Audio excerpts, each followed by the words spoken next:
What's up, fam? It's Randy B. And, I posted a video of Paul Mooney being interviewed last week in honor of his death.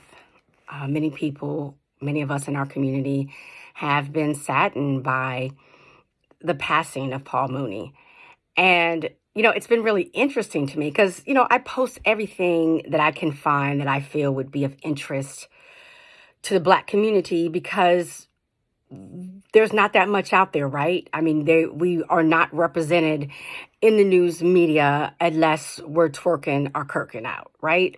And so I try to find stories that really represent us and that we'd be interested in. And of course, we're interested when our icons pass away. And there's some stories that I post that I think that are, people are really going to like. And there's some posts I post out of respect. The Paul Mooney post, I would not have believed in a million years that it would have the legs that it's had. I don't know. I think it's been shared thousands and thousands of times. I don't know.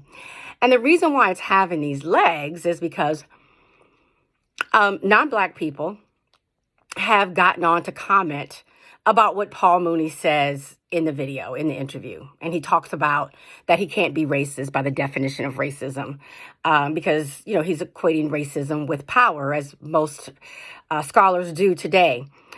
But he's saying that he can't be racist. Now, instead of giving any honor or dignity to this human being that has passed away, or giving honor and dignity to the people on our page that really would care, I'm getting these long paragraphs or just short, nasty 3-word insults about the man, about Black people, etc.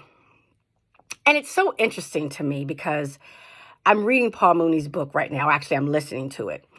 And it's quite fascinating. But the theme throughout the book is about how he's silenced, how he was too Black for Hollywood, and how in America, our conversations about race are only welcomed by white people when they want to hear it in the way they want to hear it.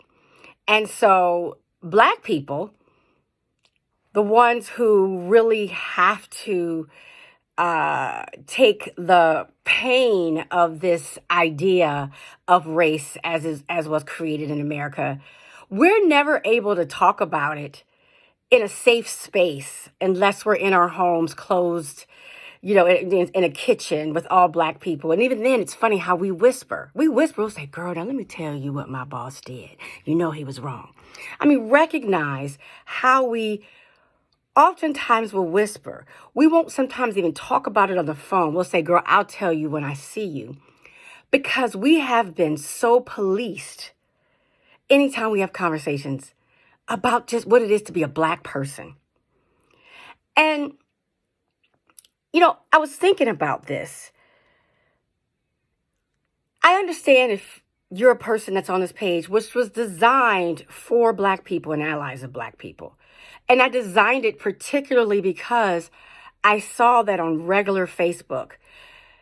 All my friends, of course, are people with whom they go to school, or with whom they work, or with whom their kids go to school, or with whom they live. And I realized that they weren't talking about issues that affect the Black community, even things like, police brutality, which of course we should care about. And I know my friends care about it, but they weren't mentioning it because they had to be sanitized because they knew they had white people on their pages.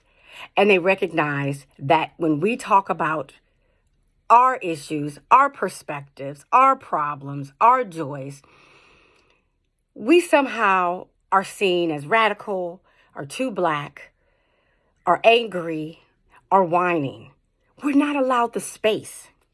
So that is really the reason why Randy B, this page started. And so now, because some of y'all, I don't know how, but now a lot of non-white people have found it. And let me say this, a lot of people have found this page, non-white people, because they want to learn. Thank you for that. That's an ally. You want to learn. You may not know, you want to learn. Some people on this page may hear some things that are quite hard to hear. And I understand that, right? If you get with a whole bunch of women and we're talking about our men, you might hear us say, girl, his stupid ass or whatever. But we're with our women and we're just venting. And we may go home to our men at night and love on them because we love them. But we're having our time. So you may hear these things that bother you. So you just listen and you learn and you respect the people's space to be able to share their emotions at that moment. But no, I would say a huge number of people want to come on and just belittle Black people for our feelings or tell us how we're wrong about race.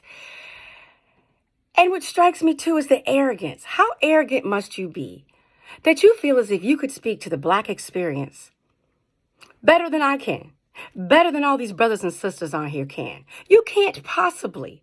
I don't care if you are married to a Black person. I don't care if you have 10,000 Black friends.